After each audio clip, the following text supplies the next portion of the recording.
fait un clap.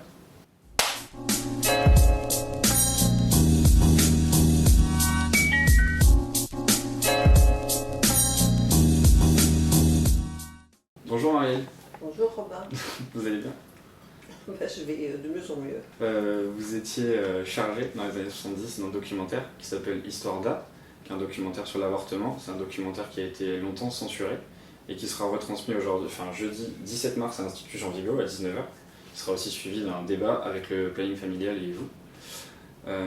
Au début du documentaire, pourquoi est-ce que vous avez choisi de montrer sans coupure, ou alors très peu vraiment, tout le processus d'un avortement d'un couple, quoi? Le film qui nous a été demandé par un groupe dont nous faisions partie, qui s'appelait le groupe Information Santé et qui luttait sur différents plans de la médecine, y compris l'amiante, y compris la silicose, avait aussi travaillé sur l'avortement en faisant un manifeste extrêmement provocateur depuis qu'ils avaient rencontré une méthode qui s'appelle la méthode Karman.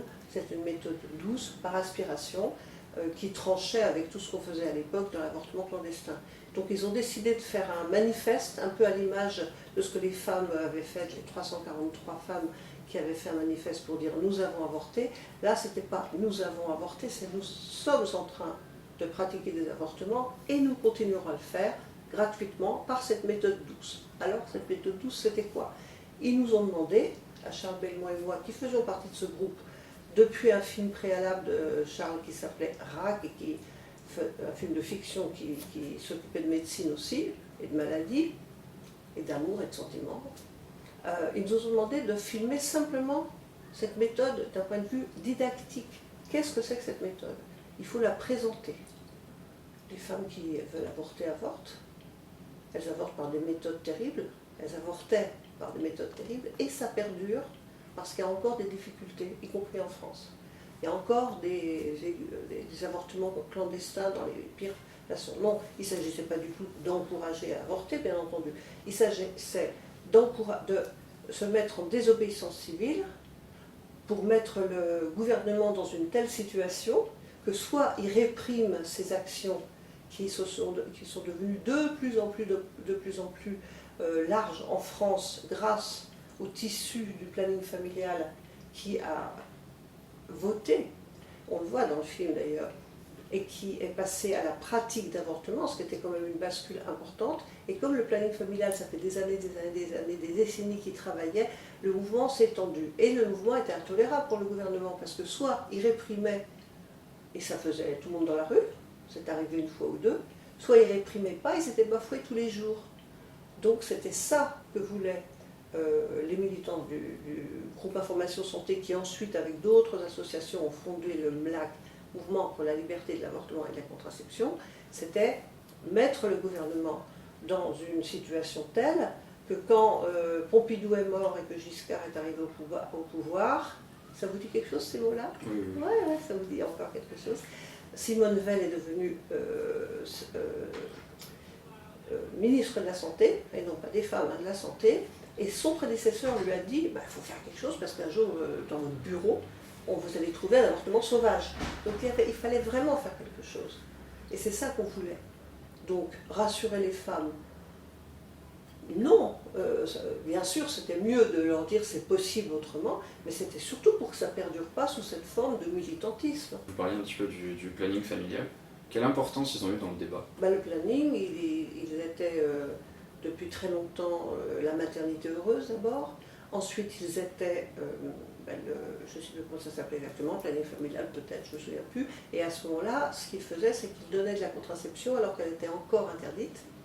Et ils n'ont pas été réprimés pour ça, mais c'était des trucs, moi j'en ai eu un, ils faisaient des pointes, c'était un diaphragme intra-utérin, puis après c'était des pilules. Tout ça n'était pas encore vraiment légal, c'est-à-dire qu'il faut vous rendre compte, je ne sais pas si vous pouvez imaginer qu'en 67, enfin, la contraception est devenue légale. Le planning familial a beaucoup poussé pour ça. Le planning familial ne cessait de militer et d'agir. Et en 72 seulement, les décrets d'application ont été publiés. Ça veut dire que dans cette période-là, c'était autorisé, mais pas vraiment. D'ailleurs, Simonif l'explique bien dans le film. Donc le planning familial, à un moment donné, il a été très précieux pour les gens du groupe Information Santé de présenter cette méthode au planning familial et de leur dire, est-ce que vous entrez dans la pratique de cette méthode? Bien sûr, cette pratique, elle doit être apprise. Il y a tout le débat qu'on voit dans le film, des gens qui sont surpris, qui se demandent, mais est-ce que ça va vraiment dans le sens de ce qu'on veut faire? Il y a un médecin qui dit, voilà, il faut des gens absolument formés. Il y a celui du GIS, le beau gosse là qu'on voit à un moment donné, qui dit, de toute façon, même il faut toujours être formé, même pour les accouchements, c'est bon, etc. Et on a voté. Ils ont voté, mais nous on a voté, mais je ne sais plus comment ça s'est passé. Je sais qu'un certain nombre de gens ont pris leur carte, bon, limite démocratique, leur carte au planning familial juste avant la dernière assemblée générale. Ça se pratique souvent. Enfin, le planning familial a permis que ce mouvement qui était cantonné à Grenoble et à Paris soit partout. Simone Veil, avant de faire l'action qu'elle a faite très courageusement et avec beaucoup de sincérité, mais sur un terrain qu'elle ne connaissait pas encore, qui était faire voter la loi de dépénalisation pour 5 ans. Hein, je vous rappelle que c'était que pour 5 ans. Et ce n'était pas pour tout le monde en plus. Elle a interrogé beaucoup de gens. Elle a interrogé des gens du MLAC, elle a interrogé des gens du planning, etc. Donc il a eu son rôle jusqu'au bout. Et puis le rôle qu'il a maintenant est fondamental, sauf que les centres ferment très souvent, hein, beaucoup. Il faudrait se battre pour qu'ils ne se ferment pas. Comment on se sentait quand on était une femme en 1973?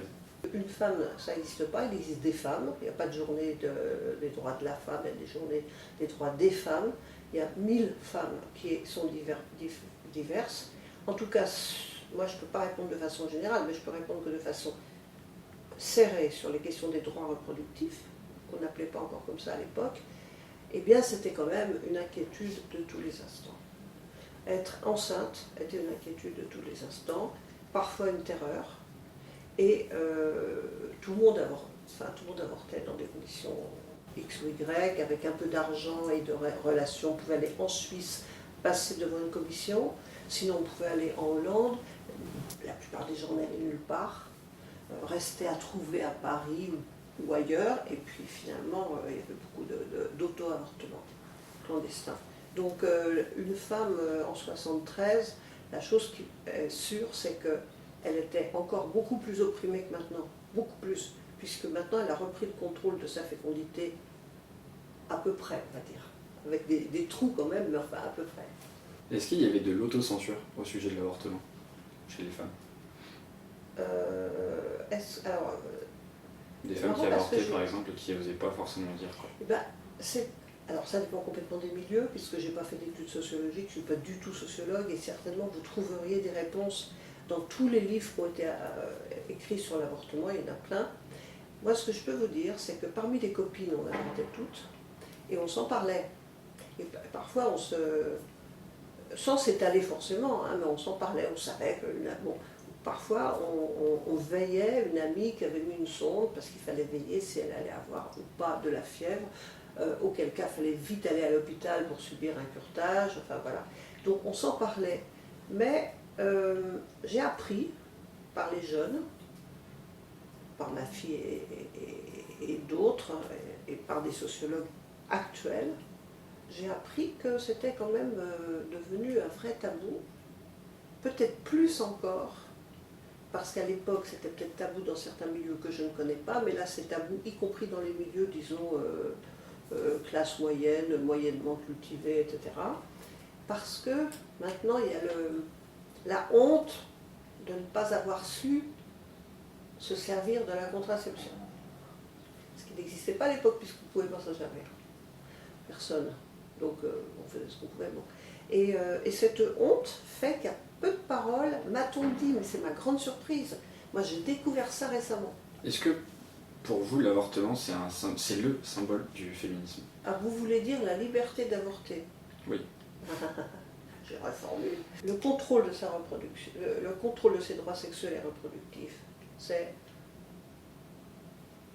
un des symboles. Je ne dirais pas mais c'est quand même un symbole très fort, parce que imaginons qu'on soit couverte d'enfants, après égalité salariale, droit à ceci, droit à cela, tout est touché par ça.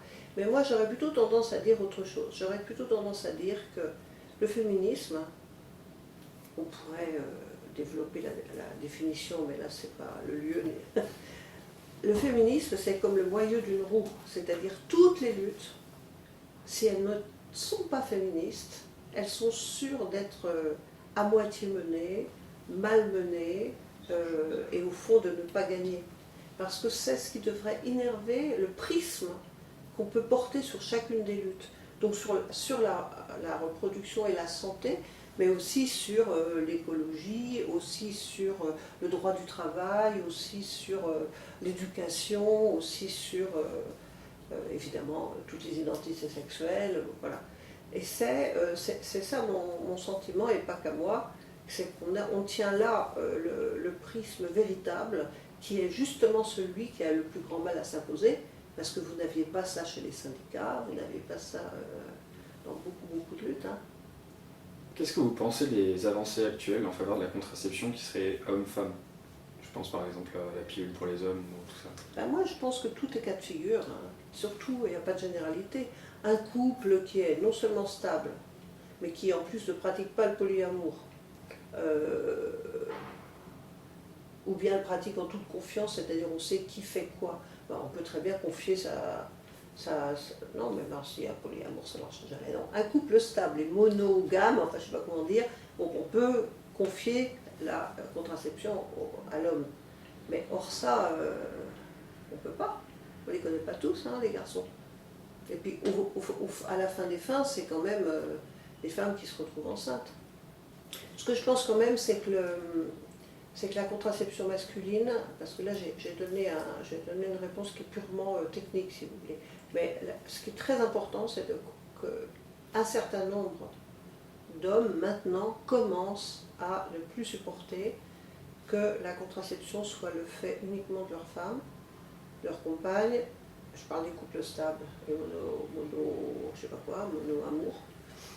Parce que c'est vrai que c'est pas n'importe quoi la contraception. La contraception hormonale, c'est pas n'importe quoi.